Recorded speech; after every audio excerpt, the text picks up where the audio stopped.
à l'opposition officielle avec le député de Néligan. Merci, Madame la Présidente. Messieurs, bienvenue. Toujours un plaisir vous écouter. Et en vous écoutant aujourd'hui, en lisant votre rapport, et pour le bénéfice de mes collègues de cette commission, je pense que mes collègues avaient raison de créer le CETEC en 2015. Donc aujourd'hui, on a la certitude qu'un organisme comme le CETEC joue son rôle dans le développement économique. Et je sais que M. Reprenariat, M. Lecorne va aimer ce que je vais dire. Reprendre, c'est entreprendre. On a l'habitude de ne pas voir le reprenariat comme de l'entrepreneuriat, mais je sais il y avait tout un forum que vous avez organisé sur cet aspect.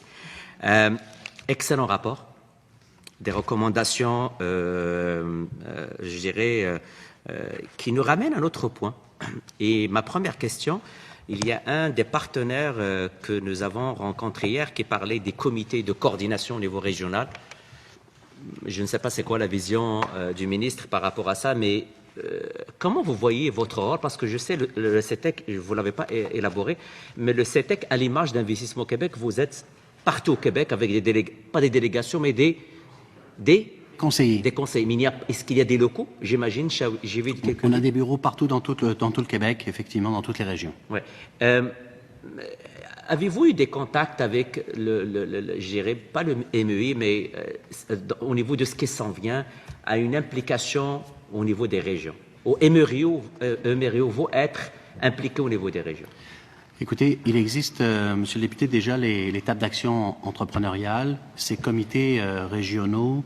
Je ne sais pas comment est-ce qu'ils vont être mis en place exactement, mais la conclusion de la plupart de mes partenaires dans le domaine de l'entrepreneuriat, c'est qu'on a effectivement un rôle de communication, que ce soit pour les tables ou ces comités quand ils se mettront en place, ou si c'est la même chose, qu'ils prennent bien conscience qu'on est là pour les aider, qu'on s'appelle l'École de l'entrepreneuriat du Québec, Ose entreprendre, Femmes Essor ou le CETEC. On est au service des entrepreneurs en collaboration avec ces acteurs de la société civile ou en tout cas des gens d'affaires qui s'impliquent dans leur région et qui veulent développer, appuyer des projets d'affaires.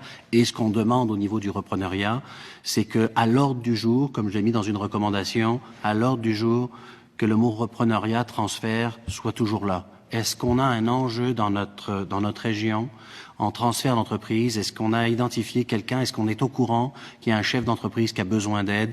Ou est-ce qu'on a une problématique régionale à laquelle on devrait s'adresser en termes de transfert? Parce que notre enjeu sectoriel, régional est très fort en termes de transfert et il faut s'y adresser. C'est plus sous cet angle-là qu'on l'a abordé. Oh, excellent.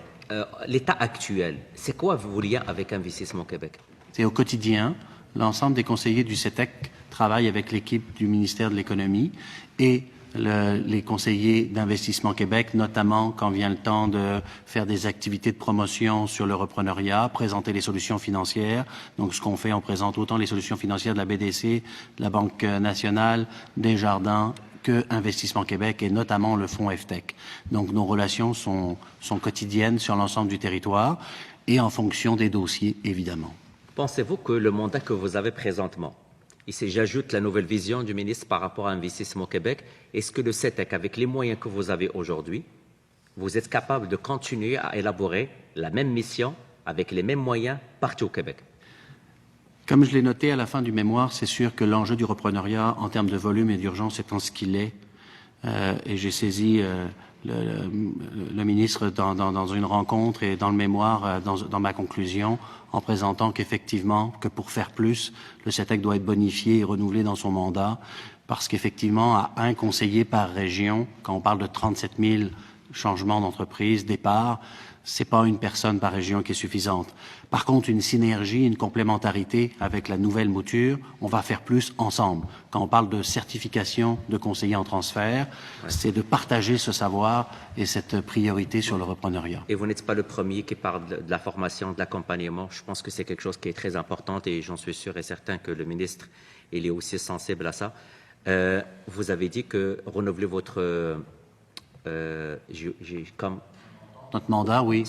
Ça arrive à échéance quand? Alors, l'entente actuelle, ça arrive à échéance le 31 mars 2020. On est déjà prévu au crédit jusqu'en 2022, mais il faut quand même signer une entente prochainement. Donc, c'est dans cet exercice-là, avec mon président, qu'on a signifié notre intérêt, évidemment, à être renouvelé. On n'est pas vraiment inquiet sur l'intérêt de nous renouveler, mais aussi d'être bonifié pour aller encore plus loin. Mais l'inquiétude que j'ai, c'est pour cela que je vous ai posé la question, c'est que l'état actuel, la structure actuelle, c'est impossible que vous suivez le rythme avec le déploiement d'investissement au Québec dans toutes les régions et répondre à la problématique du reprenariat. Est-ce que c'est ça l'enjeu qu'on a devant nous maintenant? Oui, c'est tout à fait des calculs sommaires qui méritent encore d'être vérifiés et retravaillés, mais on estime que si on double les effectifs, on peut à peu près tripler les résultats. Donc, on parle de 2000 transferts qui sont possibles d'ici 3 ans, dès lors qu'on a une équipe qui serait plutôt d'une 60aine de personnes sur le terrain plutôt qu'une 30aine. Et présentement, vous êtes à combien de nombre d'employés? Excusez-moi. Et présentement, vous êtes à combien de nombre d'employés? On est 35 actuellement, c'est à peu près 25 personnes sur le terrain en termes de conseil ou d'orientation de la clientèle. 35 pour toute la province? Exactement. Okay. C'est un beau défi et je pense que c'est quelque chose qu'on va surveiller, surtout au niveau de ce qui s'en vient au niveau d'Investissement Québec. J'ai 2 autres questions. La première, vous avez évoqué visa repreneur. Donc, c'est une de vos recommandations. En plus de ceux déjà existants auprès des entrepreneurs avec une grille d'évaluation spécifique. D'après ce que j'ai compris de cette proposition, c'est qu'il y a tellement d'entreprises à reprendre que le besoin local ne suffit pas à reprendre l'ensemble de ces entreprises, d'où votre proposition à ce qu'on ouvre le marché à d'autres entrepreneurs de l'extérieur. Est-ce que j'ai bien compris votre recommandation? Tout à fait. Et en fait, ce qu'on demande, c'est d'être légitimé dans ce qu'on fait actuellement. Pour tout simplement vous donner une explication très chiffrée, c'est 20 à 30 entrepreneurs d'origine francophone, bien souvent, français, les gens du Maghreb, la Belgique, pour simplifier, là, c'est à peu près ces 3 clientèles-là qui viennent, qui sont intéressés à s'installer au Québec et qui veulent venir en achetant une entreprise pour se créer leur propre emploi et qui sont intéressés à s'installer plus en région qu'en zone urbaine. Et c'est des gens qui, en moyenne, ont 300 000 $. Donc, on a documenté ça sur à peu près les 2 dernières années avec toute l'équipe. Donc, ce qu'on dit avec un visa repreneuriat, il existe déjà des visas entrepreneurs.